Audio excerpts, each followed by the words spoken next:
प्यारे बच्चों, आज हम लोग कक्षा 11 विषय शिक्षा शास्त्र के अंतर्गत शिक्षा के अभिकरण नामक पाठ में शिक्षा के अभिकरण अथवा शिक्षा के साधन परिवार के विषय में आगे जानकारी करेंगे। इसके पहले परिवार के विषय में परिवार शिक्षा का कैसे एक महत्वपूर्ण साधन है, कुछ जानकारी दी गई थी। जो अभी शेष है उसे आज जानकारी आपको दी जाएगी। जैसे परिवार के शैक्षणिक कार्य, परिवार के शैक्षणिक कार्य फ्रोबेल नाम का विद्वान फ्रोबेल ने कहा कि परिवार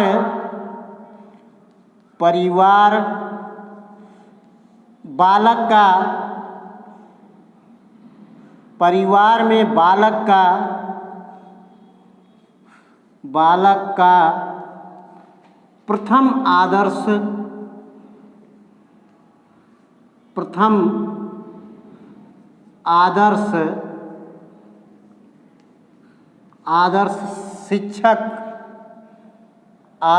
शिक्षक माता होती है अथवा माँ होती है। परिवार बच्चे का प्रथम विद्यालय होता है और उस परिवार में बालक का प्रथम आदर्श शिक्षिका अथवा शिक्षिका माँ होती है। तो माँ के गोद में ही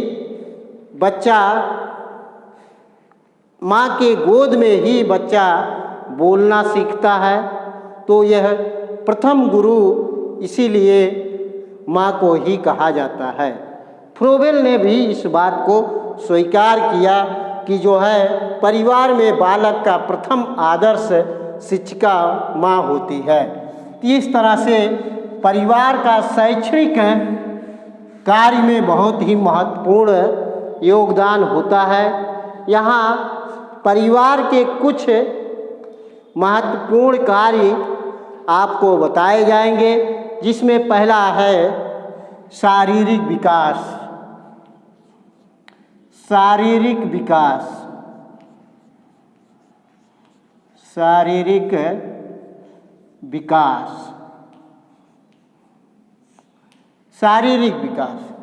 परिवार के शैक्षणिक कार्य के रूप में पहला कार्य है शारीरिक विकास। बच्चे के शारीरिक विकास हो अथवा बच्चे का शरीर विकसित हो, इसके लिए माता पिता अभिभावक परिवार के जो वरिष्ठ सदस्य होते हैं, बच्चे की हमेशा देख रेख, उसका पालन पोषण अथवा दवा खान पान आदि की जो है हमेशा जानकारी रखते हैं। कब किस समय दूध देना है, खाना देना है या खिलाना है, तो ये सारी जानकारी जो है, जो शारीरिक विकास का कार्यक्रम है, ये यानी कि परिवार के एक शैक्षणिक कार्य के रूप में होता है। दूसरा है मानसिक विकास।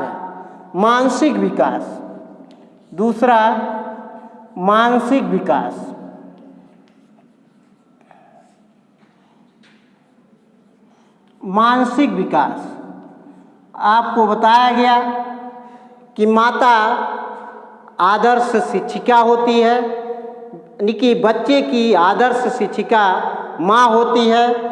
तो माँ बच्चे के मन मस्तिष्क में जो है जैसी बातें डालती है अथवा जैसा बोलती है, जैसा उसको सिखाती है, बच्चा वैसा ही सीखने का बोलने का प्रयास करता है। तो उसका मानसिक विकास परिवार के सदस्यों अथवा परिवार के वरिष्ठ गणों के ऊपर ही निर्भर होता है। परिवार में अच्छे व्यवहार कुशल वाले अगर सभ्य परिवार होंगे अथवा सभ्य सदस्य होंगे तो बच्चे के मानसिक विकास में सभ्य मानसिक विकास का डेवलपमेंट होगा। यदि वातावरण दूषित है तो दूषित मानसिक विकास दूषित मानसिक विकास होगा। तो इस तरह से दूसरा पारिवारिक शैक्षणिक कार्य जो है मानसिक विकास है। तीसरा संवेगात्मक विकास। संवेगात्मक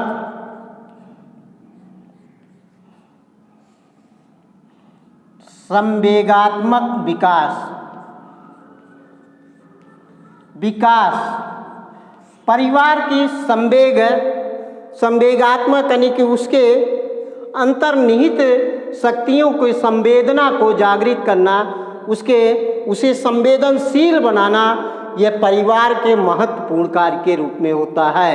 उसके अंदर निकी जैसे क्या करना चाहिए क्या नहीं करना चाहिए, कौन से कार्य करना उचित है कौन से कार्य करना अनुचित है, ऐसी संवेदनात्मक विकास को जो है संवेगात्मक विकास के अंतर्गत शैक्षणिक कार्य के रूप में आता है।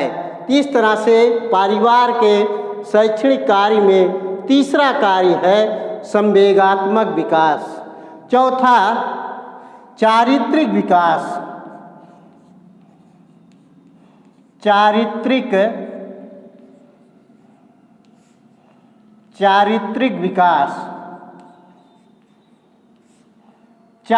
विकास परिवार का शैक्षणिक कार्य के रूप में चौथा कार्य बच्चे की चारित्रिक विकास। बच्चे में बड़ों के चरित्र का बड़े पैमाने पर असर डालता है। बड़े परिवार के जो बड़े सदस्य हैं, माता पिता, बड़े भाई, बड़ी बहन, तो उसका जो है चरित्र उसके दिमाग में, उसके मन मस्तिष्क में भरता है और उसी तरह से उसका चारित्रिक व्यवहार होता है। तो चरित्र निर्माण की भी जो है प्रथम पाठशाला अगर है तो वह परिवार ही है। तो ये चारित्रिक विकास, अच्छे चरित्र का निर्माण करना जो है परिवार का शैक्षणिक कार्य के रूप में है। इसके लिए क्या अच्छे विद्वानों, महापुरुषों, जो अच्छे चरित्रवान हैं, जो चारित्रिक रूप से फेमस प्रसिद्ध हैं, ऐसे महापुरुषों की कहानियाँ सुना करके उन कहानियों के माध्यम से उसके चारित्रिक विकास को आगे बढ़ाया जाता है। इस तरह से पांचवा है सांस्कृतिक विकास। सांस्कृतिक विकास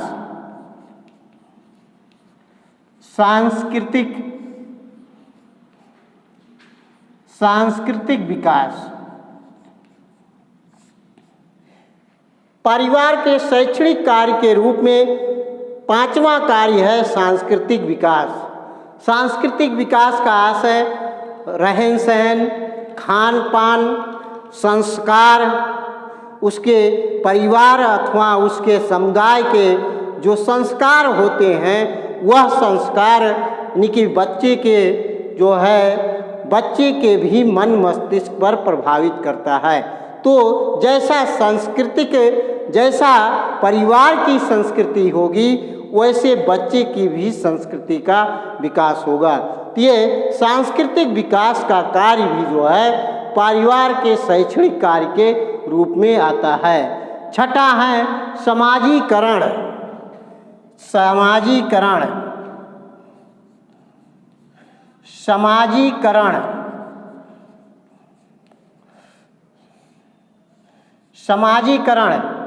परिवार से ही समाज का निर्माण होता है। तो बच्चा भी जो है परिवार की एक सदस्य होता है। उसे कैसे समाज में उठना चाहिए, कैसे समाज में बैठना चाहिए, ये सामाजिकरण के गुणों का विकास वह परिवार के ऊपर ही निर्भर करता है। परिवार जो अच्छे बच्चों के संपर्क में ज़्यादा से ज़्यादा यानी कि बच्चों को रखना चाहता है।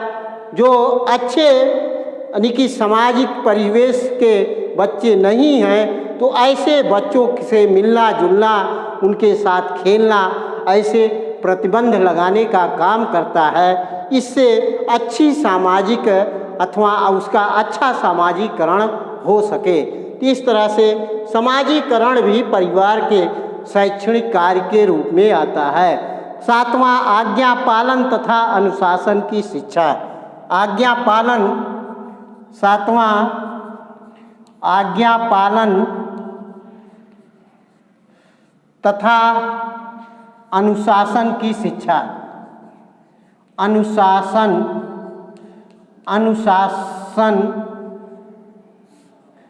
की शिक्षा, अनुशासन की शिक्षा। बच्चा परिवार से ही जो है आज्ञा पालन करना सीखता है। कैसे छोटे परिवार में आयु से छोटे सदस्य होते हैं, रिश्ते के आधार पर जो है वह अपने बड़े के आदेशों का पालन करते हैं, तो यह बच्चा वहीं से जो है आज्ञा पालन अथवा अनुशासन की शिक्षा ग्रहण करता है। तो इस तरह से परिवार के शैक्षणिक कार्य के रूप में आज्ञा पालन तथा अनुशासन की भी शिक्षा दी जाती है। उच्च मानवीय गुणों का विकास।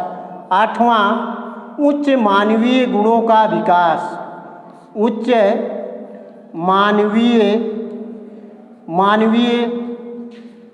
गुणों का विकास। मानवीय गुणों का विकास। मानवीय गुणों का विकास। परिवार के शैक्षणिक कार्य के रूप में उच्च मानवीय गुणों का विकास हो, यह परिवार के ऊपर ही निर्भर करता है। परिवार के जो बड़े सदस्य होते हैं उनके अंतर्गत जैसे मानवीय गुण होंगे उस मानवीय गुण का असर जो है बच्चों पर पड़ेगा। तो इस तरह से जो है वह उच्च मानवीय गुण जो है परिवार से ही सीखता है। तो ये यानी कि उच्च मानवीय गुणों का विकास हो, यह परिवार के शैक्षणिक कार्य के रूप में आता है। तो इस तरह से यह परिवार के शैक्षणिक कार्य थे। आगे परिवार की शिक्षा को प्रभावी बनाने के उपाय। परिवार की शिक्षा में प्रभावी बनाने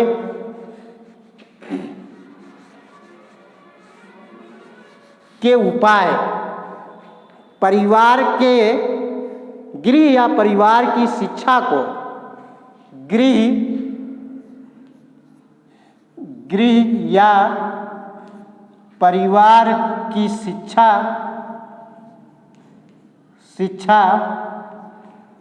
को प्रभावी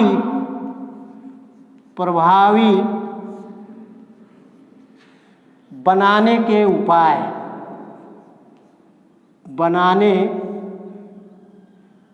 के उपाय।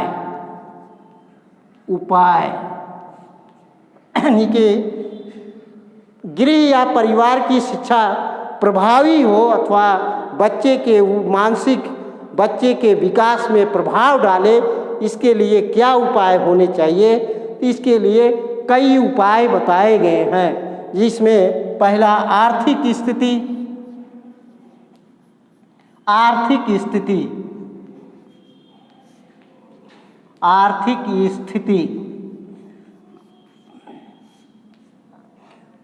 परिवार की शिक्षा को प्रभावशाली बनाने के लिए यह आर्थिक स्थिति निर्भर करता है।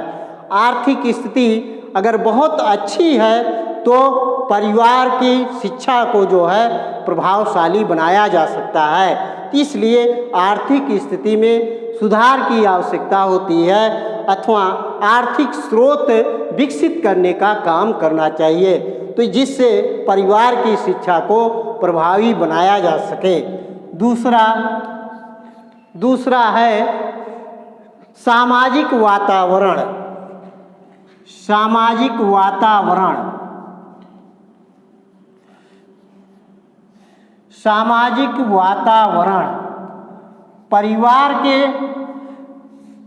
प्रभावी शिक्षा बनाने के लिए सामाजिक वातावरण अच्छा होना चाहिए। यदि सामाजिक वातावरण अच्छा है तो उस परिवार में शिक्षा को प्रभावशाली बनाया जा सकता है। यदि सामाजिक वातावरण दूषित है तो वह पारिवारिक शिक्षा को जो है प्रभावी नहीं बना सकता अथवा उसमें दुर्गुणों का विकास हो सकता है। इस तरह सामाजिक वातावरण अच्छा होना चाहिए। तीसरा, पारिवारिक वातावरण। पारिवारिक वातावरण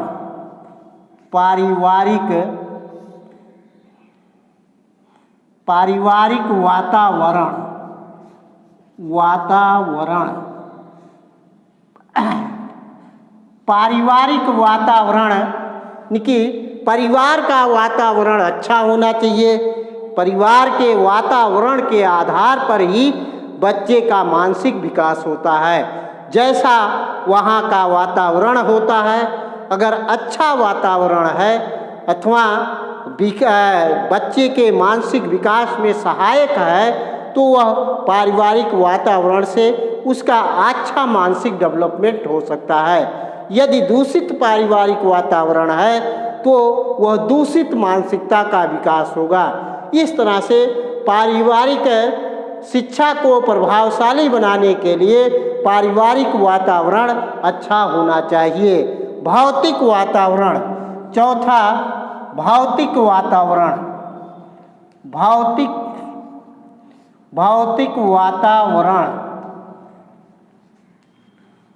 भौतिक वातावरण परिवार की भौतिक वातावरण भी अच्छा होना चाहिए।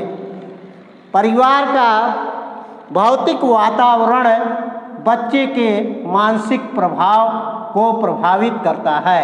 इस तरह से परिवार की शिक्षा को प्रभावी बनाने के निम्नलिखित उपाय बताते जाते हैं कि भौतिक वातावरण को विकसित अवस्था में हो तो वह बच्चे के मानसिक विकास में सहायक होगा अथवा वो अच्छे शैक्षिक वातावरण में जा सकता है। तो ये बच्चों आज इतना ही, आगे अगले दिन बताया जाएगा। इस वीडियो को अधिक से अधिक देखें। धन्यवाद।